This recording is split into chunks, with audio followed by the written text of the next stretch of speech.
Hello, welcome back to Sports Interactive. Joe Mahan here. I'm here with Becca Feher.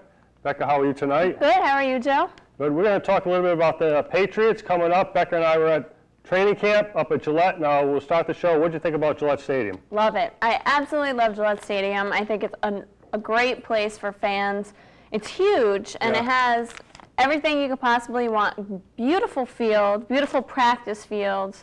It's great. I love it. It is. What did you think of it? I loved it. It was the Patriots were on. We're taping the show August 25th. The Patriots were on against Philadelphia. I think it was Friday night. And the announcer, Don Criqui, was saying that Gillette is the best stadium in football. The new Philadelphia stadium was kind of modeled after it. I wouldn't be surprised. It is. It's beautiful. It is. We were up in the press box before the practice, just sitting there looking out the field, and just incredible Gillette Stadium, really beautiful. So we were talking in that show that the Patriots will open up at Buffalo and then at Philadelphia. Yes. September 7th, they're starting in Buffalo, which is going to be a tough game for them. And then Philadelphia as well will be difficult. So if they can get those first two games down pat, they'll have it good. When they come home for the opening at Gillette, they'll have it made for them, I think. Yeah, I agree. And we were talking about, we taped at the Gillette a few weeks ago. The Patriots' first home game is against the Jets, and now the Jets just lost their star quarterback. He broke his wrist. Yep. And he's out for 12 weeks at least. Now, what do you think about, do you think they have too many, they don't even want you to call them exhibition games anymore, it's preseason. Yeah. Do you think they have too many preseason games? No, I honestly don't think so. I think they had just enough, and any more would have been too much, I think. It gives them enough practice, and now they're ready for the real thing. And plus they've been in training all year, basically. They don't, most of these players don't stop. You know, they train them by themselves, and I think they have it made. Yeah.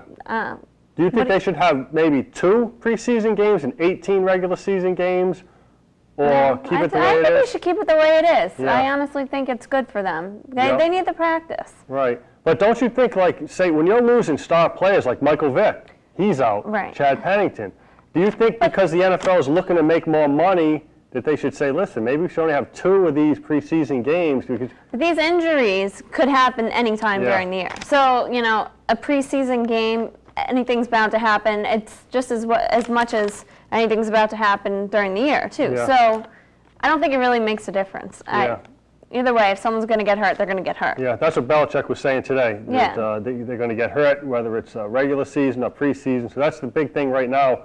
All these players are going down. And you can't predict when it's going to happen either. So, I mean, unfortunately for the Jets, right in time for starting, and I know the quarterback that's taking over, he's 40 years old. Vinny Testaverde. Yeah, and I don't know, I think it's a sure win for the Patriots when they play them now. Yep, yeah, Vinny Testaverde's good, but so that, you know, you hate to see your team get an advantage in that way, but then they're saying, why was Chad Pennington still in the game in that point? So hopefully the Patriots, one thing about Brady, though, he's been durable his career so far. Absolutely, He has. I think so, yeah.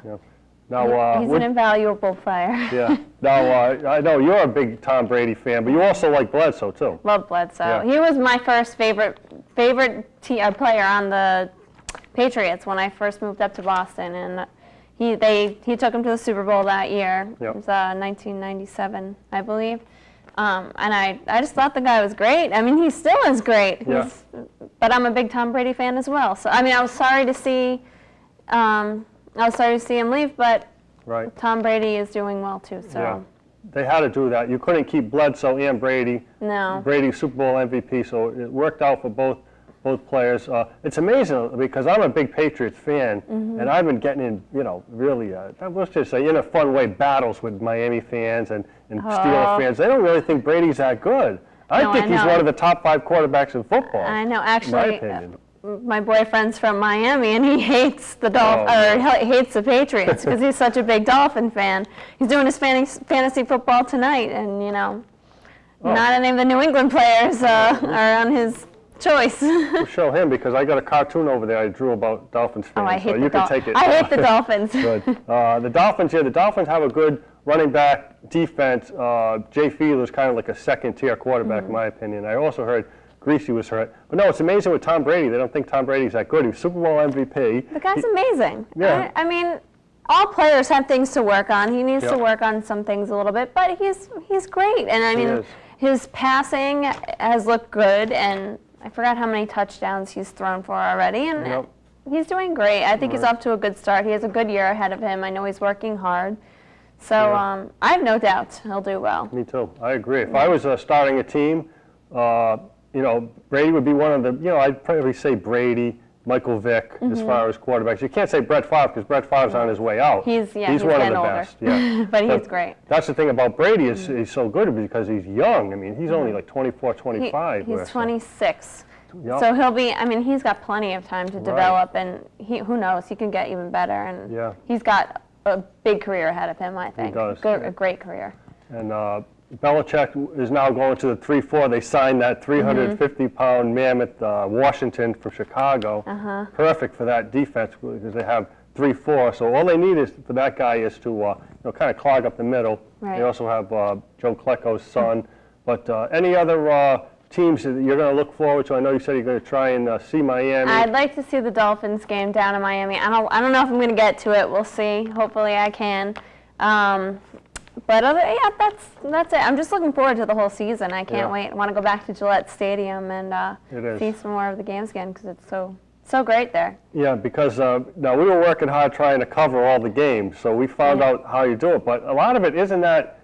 Let's put it this way, like I didn't know that. You see on the news after the game, they'll have like Channel 5 down in the Channel field 5, after the game. CVB is down there before and after the game. Yep. They do the pre and post game show, and then they get Belichick on afterwards. And Mike Lynch, I think, is the reporter who covers the Patriots. But yeah, all the station affiliates get the first choice. Exactly. Unfortunately for us. But Yeah, which I didn't know that. That's what I told you because we wanted to be on the field and get original footage because I don't really like showing footage I didn't shoot. Yeah. But no, man, you can see why they would do that. When you see a game on the field, it's NFL Films, who is at every game, obviously, and who's ever covering the game. Right. It's like CBS, so that's how they do it. I guess they wouldn't want Channel 10 down there getting their own highlights. I guess they say, look, just grab it off the game and do it like that. Although, so when you see like Channel 10 covering it, it's a nice gig because they will get to watch the game up in the press box, then go do their report after the game. Right. So, but it was a nice, what a press box, and beautiful. And the stadium's a great stadium, but it probably sold out every. I'm sure all the games are sold out by now. If not, there's maybe like a couple tickets left on eBay for $400 a piece or whatever, like last year. Yeah, that's what they got me for last year. What was it? Yeah, $400 for 2 tickets. Yeah, it's ridiculous. And the seats aren't even that great. Right. That's the whole thing, like live game. Like, now, do you like live football or Red Sox? Well, I love the Red Sox too. So I like going. I've never been to a live football game before, so it would be a great experience to go. I mean, I loved being on the sidelines when we went to Gillette that time, and I would welcome the opportunity to go back. Baseball, I've always gone to the game, so I'm used to it, and I love that as well. I like getting into the game, and especially if you have seats near the dugout. It's my favorite, so I love it. Okay. Well, ladies and gentlemen, we're going to wrap up this segment, and we're going to talk a little bit about the Red Sox, talk a little bit about Pedro, and if he's going to stay here after his contract. So, Becca, appreciate you coming on and talking Patriots. Thanks, Joe. All right, ladies and gentlemen, stay tuned. We'll be right back.